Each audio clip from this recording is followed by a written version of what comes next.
Hey, have you ever thought about starting your own podcast? Well, Anchor is a one-stop shop for recording, hosting, and distributing your podcast. And best of all, it's 100% free and ridiculously easy to use. I love it for the simple fact that it brings the sponsors to you. You don't have to search for them, and they distribute it to all the major platforms for you. So if you want to start a podcast and make money doing it, go to anchor.fm/start. Again, anchor.fm/START to join me and the diverse community of podcasters already using Anchor. And that's it. Let's go. Allow me to reintroduce myself. Now tuned into the greatest. What's up, people, and welcome to the Supreme Decisions Legal Minute podcast. And today, I'm actually going to get right to it because it was something that was brought to my attention that I actually don't agree with, and I'm sure you're going to have a few opinions about it, but at this point, I don't care. Because at the end of the day, it's not my opinion that I'm getting ready to state to you. However, it's going to sound that way because it's going to come from a place that's not necessarily in the means of actual law that I'm going to be spewing at all times, but it's going to come from a place of aggravation because I understand the programming and how they are eliciting points of doing it and wanting you to believe it. Because today it's going to be something that I did a video on probably about 6 months ago, and it's Miranda v. Arizona, 384 U.S. 436 1966. Now, on March 1st, 1966, there was the concluding of a jury on Miranda v. Arizona. The decision came in on June 13th, 1966. So, in effect, Miranda v. Arizona went into effect June 13th, 1966. And what it brought about was verbiage that I find hilarious. Because when you talk about Miranda v. Arizona, it's a landmark decision of the United States Supreme Court. The court held that both inculpatory and exculpatory statements made in response to interrogation by a defendant in police custody will be admissible at trial only if the prosecution can show that the defendant was informed of the right to consult an attorney before and during questioning, and of the right against self-incrimination before police questioning, and that the defendant only understood these rights but voluntarily waived them. Now, you know me, I always tell you if you're going to exercise the right, no matter what it is, it needs to be done in writing. And that's generally what they have you do when dealing with the police. They'll have you waive your rights in writing. They'll have you sign it that you waive your rights in writing. But most of us have no idea exactly what right we are waiving in writing. Or we want to complain to someone and not understand that the complaint itself is baseless because it's not done in writing, because nobody wants to hear your voice. And right now I don't want to hear my voice, but it is what it is. Because at the end of the day, the exercising of any constitutional right needs to be done in writing for the most part. And those that are not written down, because the pen is mightier than the sword, are given up. But the thing that actually got me about this was not the use of statements, because you have the right to remain silent, but most of us lack the ability to do so. But during the interrogation, the one thing you always see in these police shows or they say, you have the right to remain silent. Anything you say can and will be held against you in a court of law. You have the right to an attorney. That's where I have the problem at. Because they use the word attorney. Attorney, attorney, attorney. And here's the greatest part about that. Is because me reading through the Constitution, I actually had to go back and read it again. And at no time did I read the word attorney in the United States Constitution. However, it was co-written by several attorneys, but they didn't use the word attorney. Now, again, you understand I did a video regarding about words having power. I always talk to you about the programming because they want you to believe a certain way. They want you to think a certain way. They want you to feel a certain way. But if I say I'm going to uphold and defend the Constitution of the United States of America, and then I use words regarding it, regarding rights, regarding restrictions that do not pertain or are not in the Constitution, am I really enforcing or upholding the Constitution? Because even the thing that trips me out about this entire thing is the fact that people have come to not even understand the word attorney. They don't understand the meaning of the word lawyer. They don't understand the meaning of the word counsel because they want to lump all three of those together when in fact they are vastly different. They are vastly standish on their own. They are vastly not similar. Because if you look up the word lawyer and you look in any one of your legal dictionaries, and generally I would use first or second edition. Anything beyond that is watered down garbage. And yes, I did say it. If you're looking at something that's a legal dictionary and it's beyond the second edition, you're looking at watered down garbage. And I think I talked about that before, as in the movie Multiplicity. The further away you get from the original, the worse it gets. But in essence, if you look up the word lawyer, the word lawyer means one learned in law. Doesn't say attorney. But it can be substituted with the word counsel, because counsel is someone that is a guide or advisor. So a lawyer is counsel. An attorney is someone that is the member of a fraternity. That's the long and short of it. They're carrying a bar card. That means they paid their membership dues. That's it. It's not that they've done anything, know anything. And they're probably well versed in statutes, codes, and law ordinances. And their first duty is not to their client, it is to the court. I'm actually going to do a video on that. But at this time, we're just going to deal with the fact that Miranda v. Arizona states you have the right to an attorney, when in fact that is absolute bull. Because we know they're allowed to lie, but the fact that it's written down, that's the thing that got me. It is actually written that you have the right to an attorney. And the reason why that has me kind of dumbfounded is the simple fact that when we're looking at Supreme Court cases, because you know I always talk about how that is the supreme law of the land, how the United States Constitution stands on that, the supremacy clause of the United States Constitution, the clause of what this nation runs on, not built, but it runs on. The one thing that police officers and all public servants fall under, they agree to uphold and defend, is right there. Yet many of them either don't act on it through ignorance, or they're purposely not following it for revenue. So you decide which one it is, because when I look at Supreme Court decisions and I look at the Constitution's Sixth Amendment, because the Sixth Amendment is a beautiful thing, because it lists out a lot of different things that we can expect. They list out things such as the right to privacy, right to be secure in one's own home, person, and things.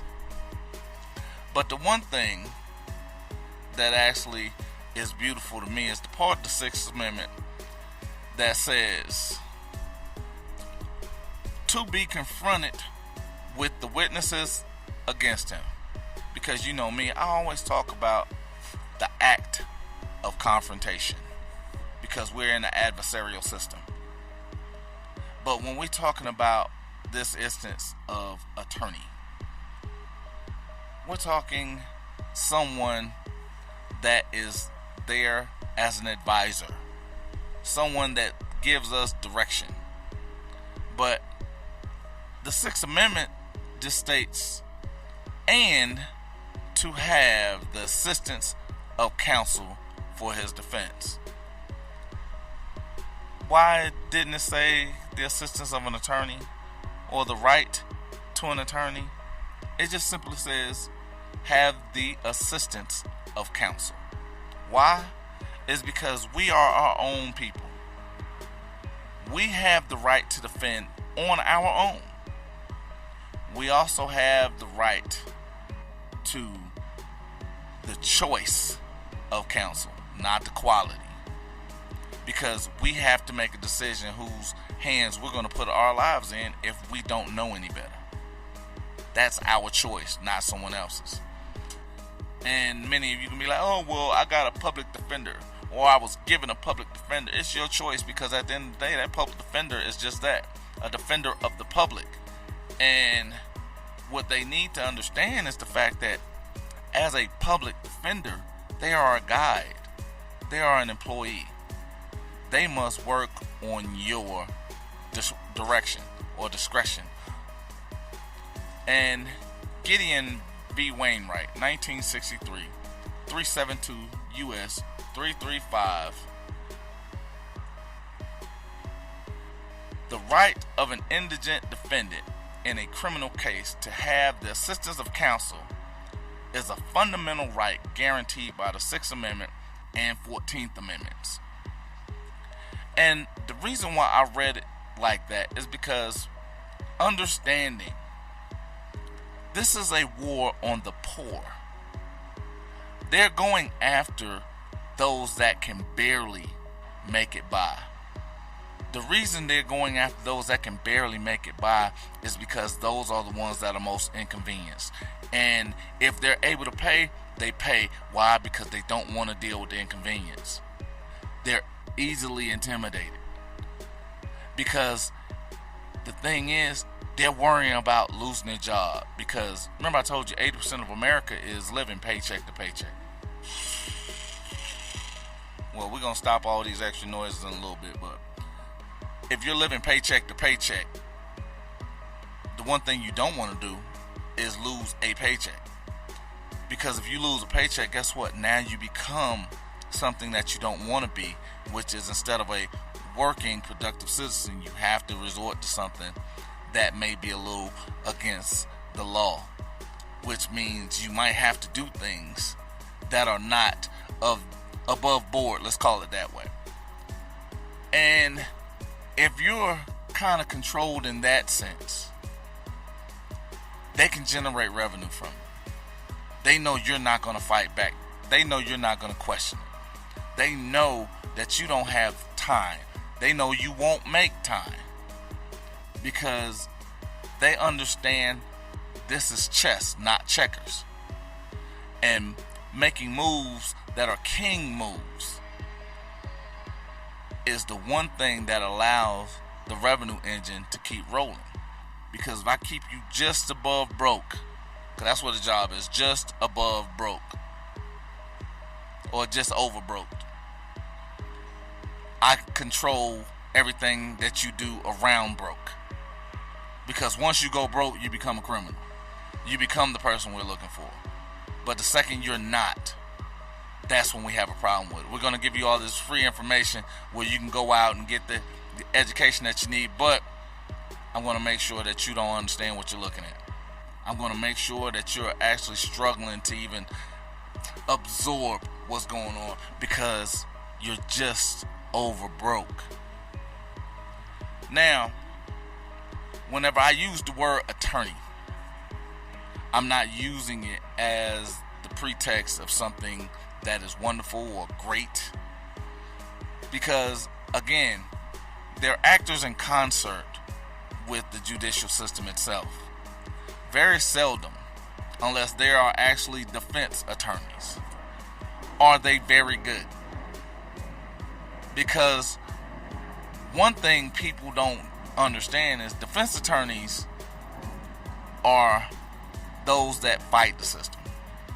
And by fighting the system, they have to basically put themselves in a position where they're rejecting the court itself, because once they become a member of the ABA, they are employees of the court, not working on your behalf, even if you're cutting them the check. So they don't want to go against the machine. But here's where the beautiful part is at. Because Wainwright says you have the right to assistance of counsel, not to an attorney. Even I'm about to butcher this name, Argensinger v. Hamlin, Argersinger v. Hamlin, 407 U.S. 125. Oh, excuse me. I don't know what the hell am I looking at. 407 U.S. 25, 1973.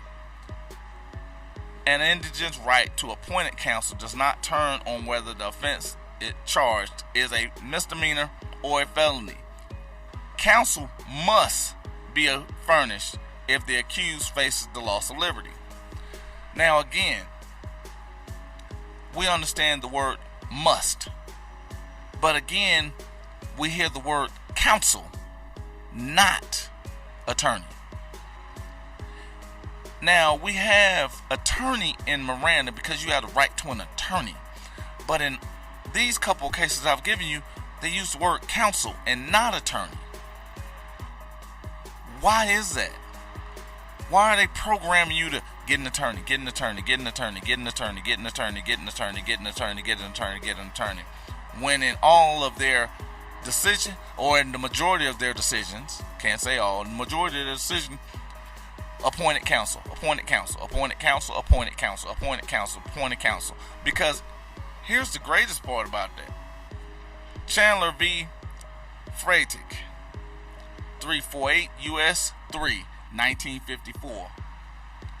He has the right to be heard through his own counsel is unqualified.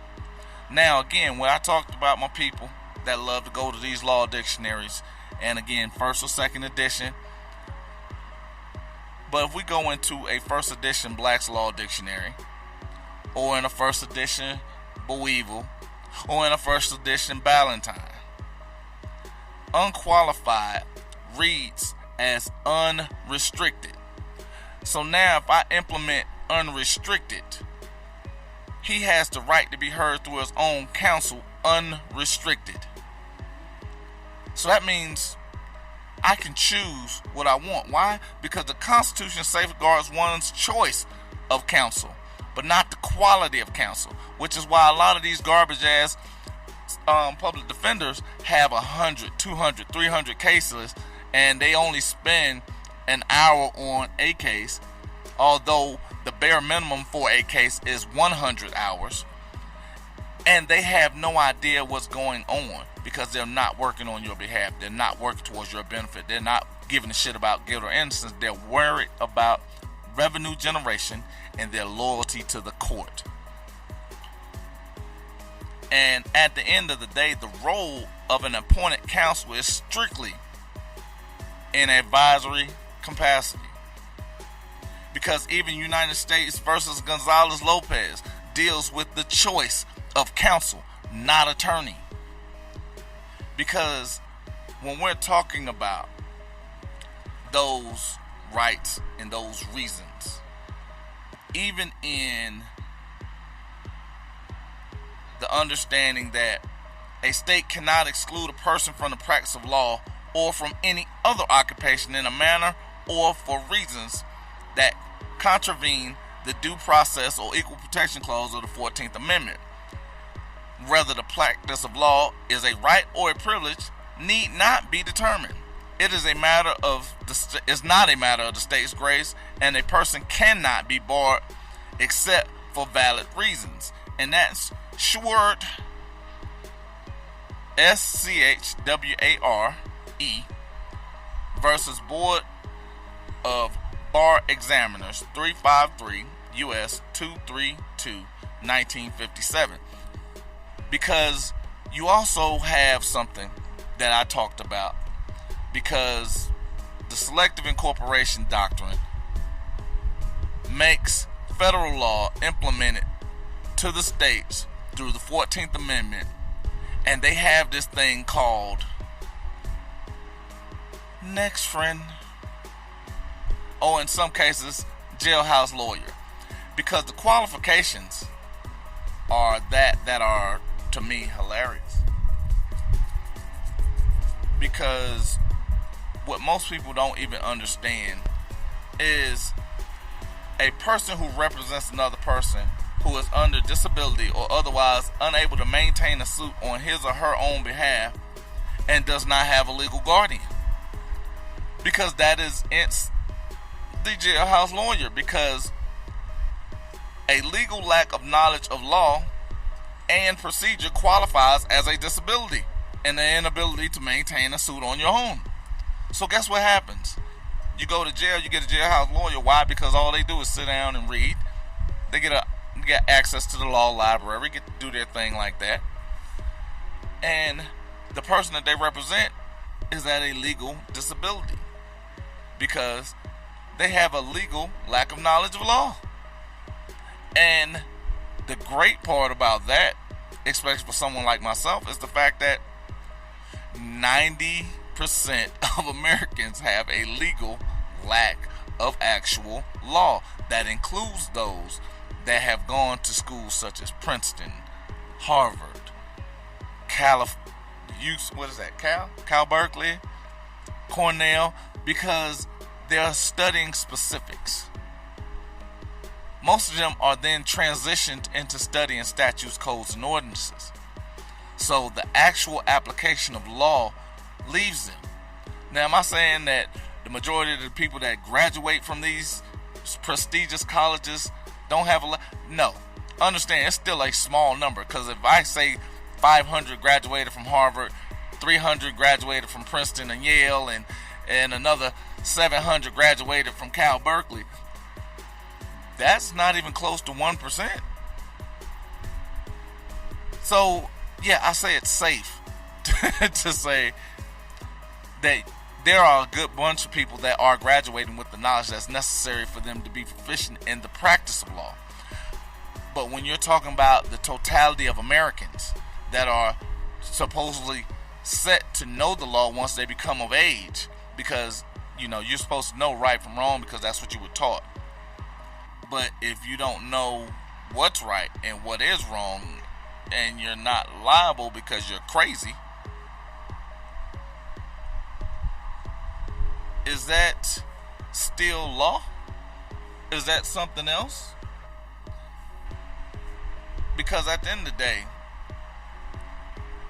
we have the ability to choose if we so want someone else to represent our interests, because it's protected by federal law.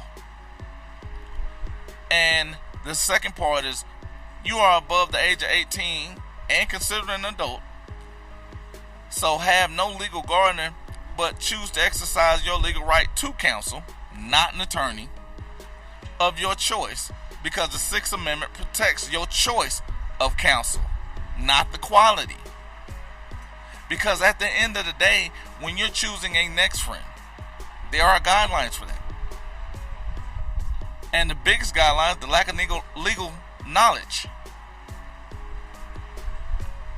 and your understanding of process. Because everything that you're doing, legal or otherwise, has a process to it. You may not even like it. And I actually see a lot of people that are unsuccessful doing their own suits because they're looking for ways to circumvent the process. And the one thing that I do know, line by line, precept upon precept, That is the way that I was taught to learn. I'm going to say that one more. Line by line, precept upon precept. That was drilled into me every day. Because no matter what I want to circumvent, because let's say you're doing a math problem. And in my case, I was doing calculus. I always tried to skip a step. It may not have been big. I may have still gotten the right answer, but I can't skip a step every time. I can't skip a step every situation. But if I go line by line, precept upon precept, then I can definitely do that each time, every time, without losing the fact of knowing what's next. I can stay on margin. And that's what happens. A lot of people are trying to circumvent the process by skipping steps and doing things that are unnecessary, or actually, in most cases, giving their hand away.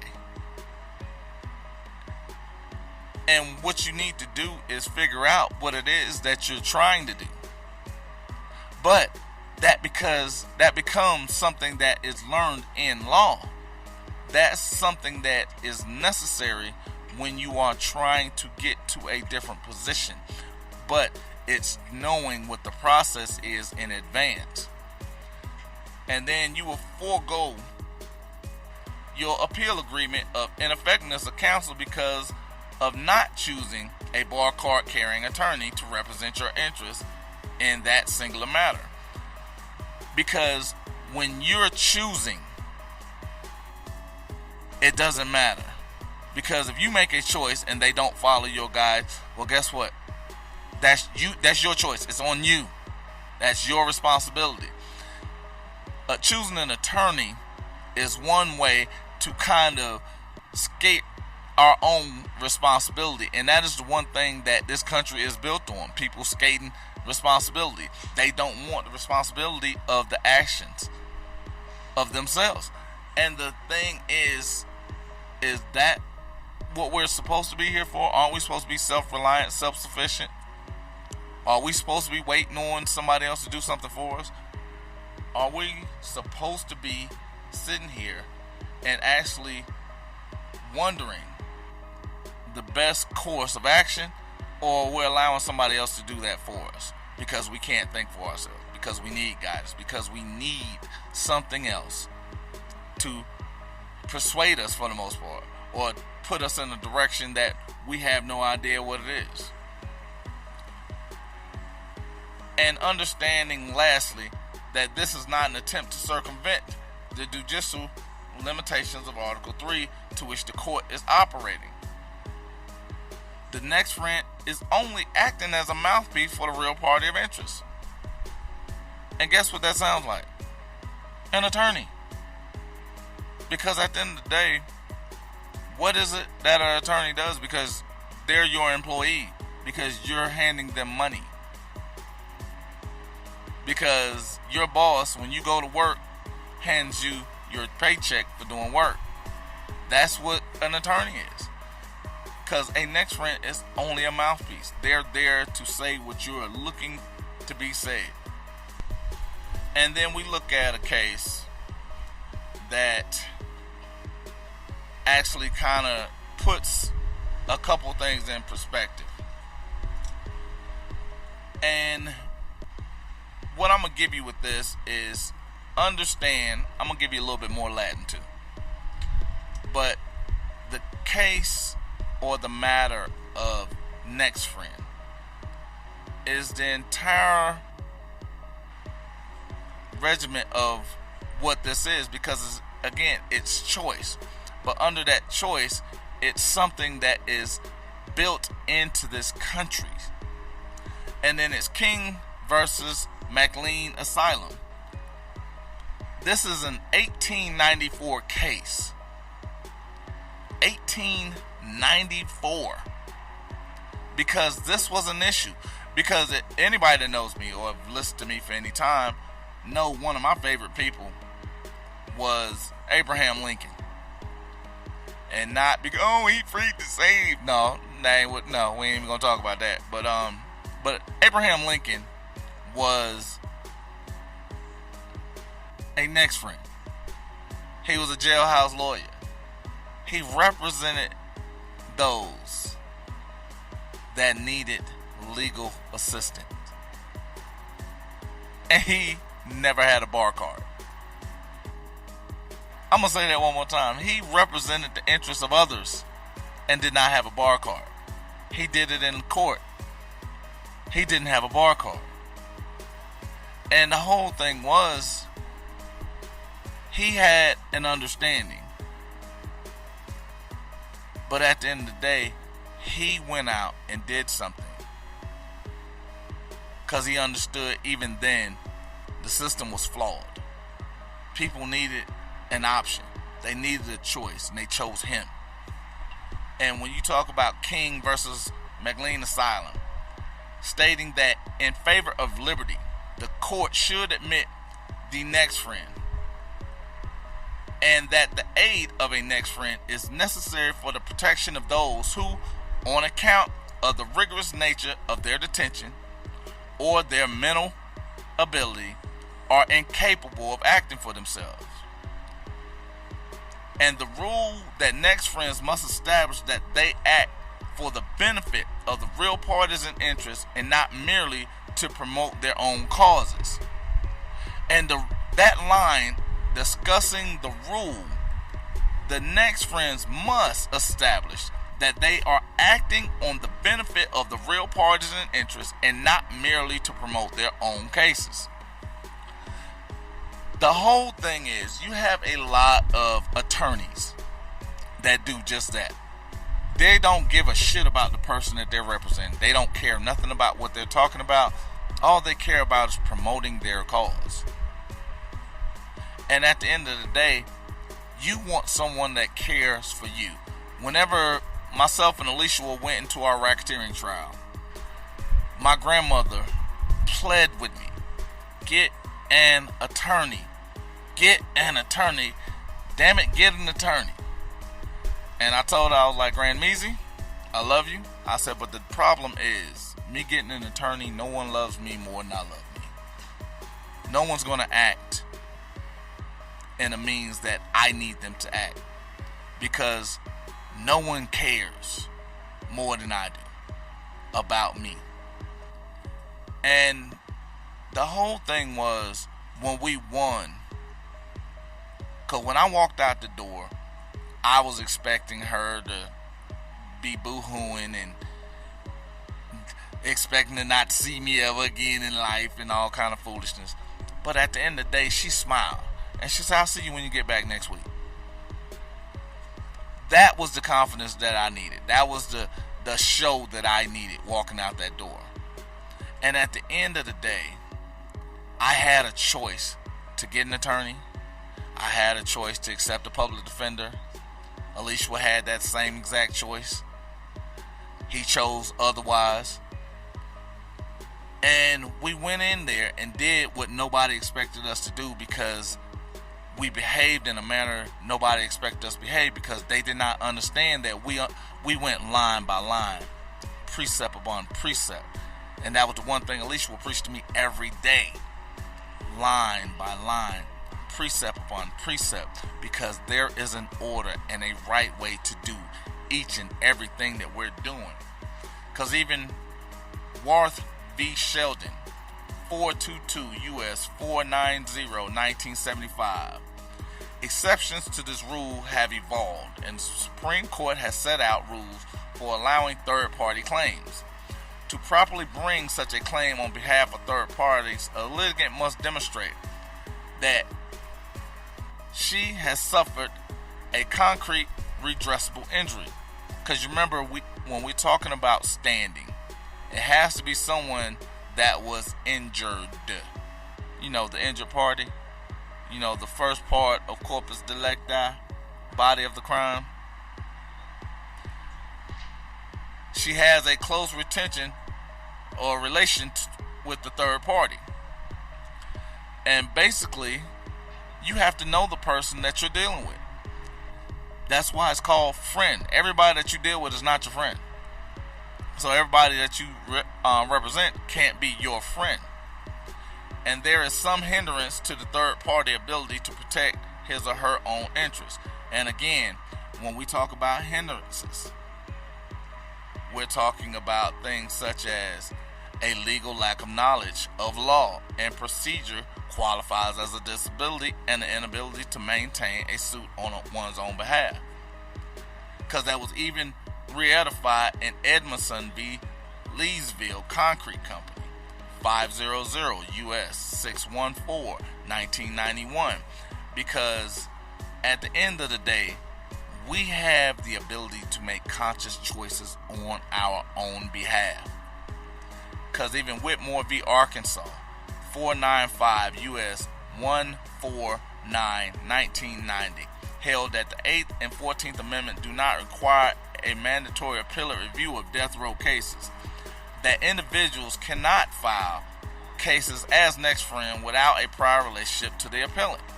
Because again, everybody that you represent is not your friend. So just because you're looking to do something on behalf of someone else does not make you next friend, does not make you a friend.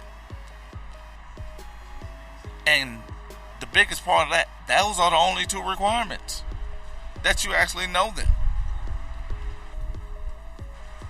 And that you're not trying to do something to push your own cause, but that you definitely are learned in law. And understanding that even when you're talking about something as simple as the right to an attorney, understand you do not have a right to an attorney. You have the right to counsel.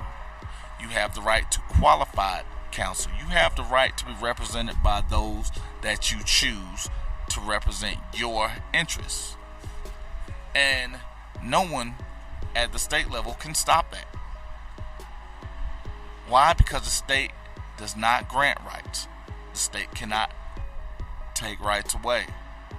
They can only offer privileges for you to participate in. If you choose not to participate in those privileges, you are not privy to their guidelines. Now, even in U.S. v. Wade, they talk about putting defendants in lineups. And in U.S. v. Wade, it even speaks about the representation of counsel, not attorney, even in stages such as a lineup. You have the right to counsel, or you are entitled to have counsel present during a lineup. That even includes show-up lineups, because one thing that police officers should know is the fact that whenever you are requesting counsel, they can't talk anymore. That even includes if you are in their custody. They have to get your permission to do their job. Because once you say, I'm looking for counsel, or I have counsel, or whatever, it then makes them have to do their job properly. You're becoming a nuisance. Why? Because you're just not flowing into what they want. So, right now, that's what I'm going to give you today. Or should I give you a little bit more? Well, how about this? Only because I love you. I'm going to give you one more. And I'm going to give you something because Arizona is one of those healthy states. Just like Ohio. They give you a lot of precedents. And the one I'm going to leave you with is Edmonds v. Arizona. 451 U.S. 477 1981, which held that once a suspect requests counsel, the police and or prosecutor may not subject that suspect to further interrogations until counsel is made available. This is the same state that stated you had the right to an attorney, but then turns around and says once a suspect requests counsel, they can't even talk to you until counsel is made available, not attorney. So understand the realism of what it is that being attempted to be thrown onto you. Understand what it is. Words have power. Understanding whenever they're using the word attorney, they're not talking about something for your benefit, because an attorney is not there to benefit you. An attorney, unless you choose them, is an employee. But their first guise is not for their client, it is to the court. All of them in there have bar cards. All of them are members of the same club. You have the choice to represent your own interests. You have the choice of counsel, not the choice of an attorney. Make your choice. Understand your choice. Live with your choice. Don't allow somebody else to choose for you. And that's all I got today. I love you guys. Keep donating. Venmo, Cash App, and Google Wallet. And let's keep going. Let's keep growing. Talk to you soon. The shaking colossus.